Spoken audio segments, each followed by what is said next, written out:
வணக்கம். காயமே உடலே மருத்துவர், காய்கறிகளே மருந்து. உணவிலும் மாற்றம், உடலிலும் மாற்றம். உணவை மருந்தாக்குங்கள், மருந்தை ஒரு பொழுதும் உணவாக்காதீர்கள். உச்சந்தலையில் இருந்து உள்ளங்கால் வரை உண்டாகக்கூடிய குறைபாடுகள் அனைத்தையுமே நாம் உண்ணக்கூடிய உணவின் வழியாக முற்றிலும் குணப்படுத்த முடியும். உணவின் வழியாக குணப்படுத்துவது என்பது நாம் உண்ணுவதற்கு தேர்ந்தெடுக்கக்கூடிய காய்களையும் கீரைகளையும் அதனுடைய தன்மை மாறாமல் சமைத்து சாப்பிட வேண்டும். தன்மை மாறாமல் என்று சொன்னால் காய் காயாக இருக்க வேண்டும், கீரை கீரையாக இருக்க வேண்டும். ஆனால் இரண்டும் சாப்பிடக்கூடிய பக்குவத்தில் இருக்க வேண்டும். சமைத்தல் என்று சொன்னால் பக்குவப்படுத்துதல். யார் ஒருவர் தான் உண்ணக்கூடிய உணவினை பக்குவப்படுத்தி சாப்பிடக்கூடிய கலையை அறிந்து வைத்திருக்கிறார்களோ அவர்களே முழுமையான ஆரோக்கியமானவர்கள் என்கிற இயற்கையினுடைய தத்துவத்தின் அடிப்படையில் நாம் தினமும் ஒரு மருத்துவ சிந்தனை பார்த்து கொண்டிருக்கின்றோம்.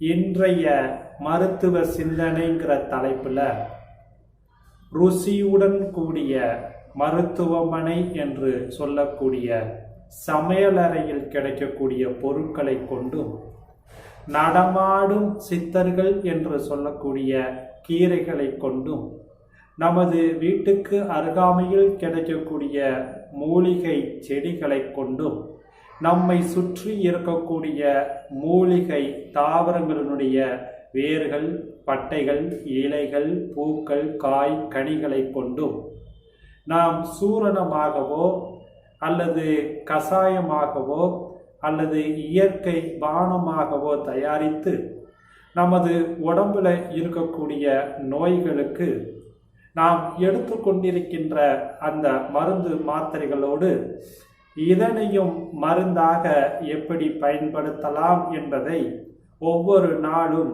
எளிய முறையில் பார்த்து கொண்டு வருகின்றோம்.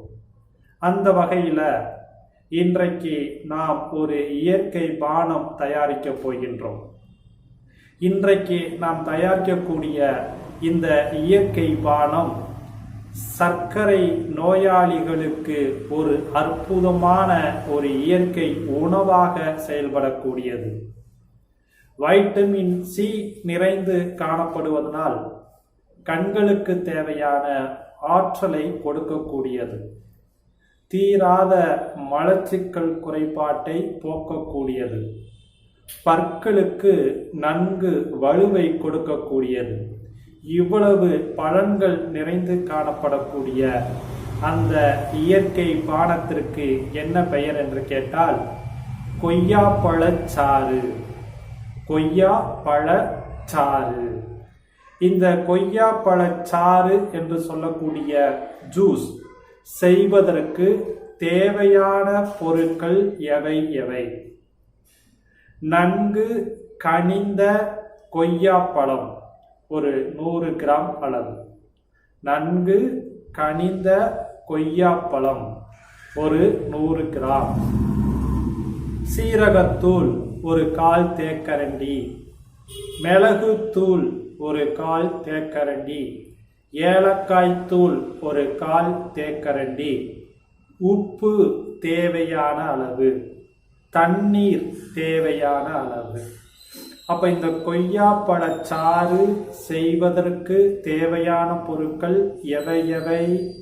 நன்கு கனிந்த கொய்யா பழம் 100 கிராம், சீரகத்தூள் 1/4 தேக்கரண்டி, மிளகுத்தூள் 1/4 தேக்கரண்டி, ஏலக்காய் தூள் 1/4 தேக்கரண்டி, உப்பு தேவையான அளவு, தண்ணீர் சிறிதளவு.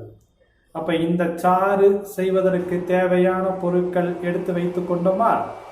பின்பு இதனை வைத்து நாம் எப்படி சாறு என்று சொல்லக்கூடிய இயற்கை பானம் செய்வது எப்படி என்பதை நாம் பார்க்கலாம். முதல்ல நன்கு கனிந்த கொய்யாப்பழம். நன்கு கனிஞ்சிருக்கணும்.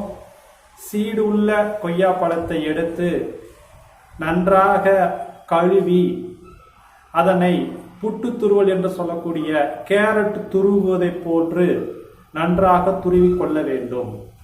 முதல் வேலை, நன்கு கனிந்த கொய்யாப்பழத்தை எடுத்து சுத்தப்படுத்தி கழுவி அதனை கேரட் துருவுவதை போன்று சிறிது சிறிதாக, அதாவது புட்டு துருவல் என்று சொல்லக்கூடிய அளவுக்கு சிறிது சிறிதாக துருவி வைத்து கொள்ள வேண்டும். ரெண்டாவது, அந்த துருவுன அந்த கொய்யா பழத்துல சிறிதளவு தண்ணீர் ஊற்றி மத்து இருக்கு இல்லையா, மத்தை வச்சு நல்லா கடைஞ்சிங்கன்னா கூழ் பதத்திற்கு வந்துடும். இதுதான் இரண்டாவது முறை. கூழ் பதத்திற்கு வந்த உடனே அதுல மிளகுத்தூளையோ சீரகத்தூளையோ ஏலக்காய் தூளையோ தேவையான அளவுக்கு உப்பையும் சேர்த்து நன்றாக கலந்து ஒருவேளை உணவாகவே எடுத்துக்கொள்ளலாம். இதுதான் இந்த கொய்யாப்பழச்சாறு செய்யக்கூடிய செய்முறை. எப்படி செஞ்சோம்? முதல்ல நன்கு கனிந்த கொய்யாப்பழத்தை எடுத்து கழுவி நறுக்கி புட்டு துருவல் போன்று நன்றாக துருவிருக்கோம். துருவின அந்த கொய்யாப்பழத்துல சிறிதளவு தண்ணீர் ஊற்றி மத்து கொண்டு நன்றாக கடைகிறோம். கடைஞ்ச உடனே அது கூழ் பதத்திற்கு வந்துவிடும். அந்த கூழ் பதத்திற்கு வந்த பின்பு அதில் கொஞ்சம் மிளகுத்தூள், ஏலக்காய் தூள், சீரகத்தூள், தேவையான அளவுக்கு உப்பு சேர்த்து நன்றாக கலக்கி ஒருவேளை உணவாக எடுத்துக்கொள்ளலாம். சரி, இந்த கொய்யாப்பழச்சாற்றை யாரெல்லாம் அருந்தலாம் என்று கேட்டால், சிறியவர் முதல் பெரியவர் வரை அனைவருக்கும் ஏற்ற ஒரு இயற்கையான ஆரோக்கியமான பானம். அதற்கடுத்து பற்கள், இதை தொடர்ந்து ஒருவர் குடித்து கொண்டு வரும்போது பற்களுக்கு தேவையான வலுவை கொடுக்கக்கூடிய ஒரு இயற்கை பானம்.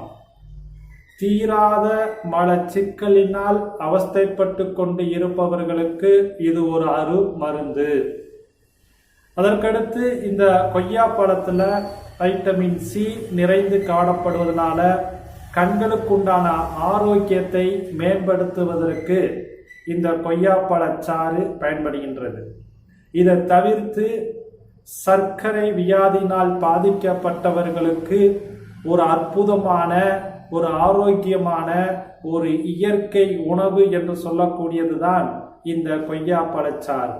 அப்ப இதனை சிறியவர் முதல் அனைவரும் தொடர்ந்து எடுத்துக்கொண்டு வரலாம். சர்க்கரை வியாதி உள்ளவர்களுக்கு கண்டிப்பாக இதனை ஒருவேளை உணவாவது இதனை தொடர்ந்து எடுத்துக்கொண்டு வரும் பொழுது அவர்களுடைய உடலில் பலவிதமான முன்னேற்றங்கள் ஏற்படுவதை நாம் கண்கூடாக பார்க்கலாம்.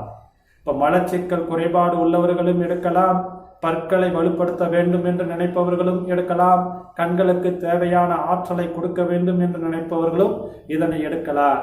இதை தவிர்த்து அனைவரும் ஓரளவு ஒருவேளை உணவாவது இந்த கொய்யாப்பழச்சாற்றை தொடர்ந்து குடித்து கொண்டு வந்தால் அவர்கள் எதிர்பாராத ஆரோக்கியத்தை அவங்க உடம்பில் ஏற்படுவதை கண்கூடாக பார்க்கலாம். நீங்க சாப்பிட்டு பாருங்க, பலனை உணருங்க. உணர்ந்த பலனை மற்றவர்களுக்கும் தெரியப்படுத்துங்கள். மீண்டும் நாளைக்கு வேறு ஒரு இயற்கை பானம் எளிய முறையில் தயார் செய்வது எப்படி என்பதை நாளை பார்க்கலாம். நன்றி.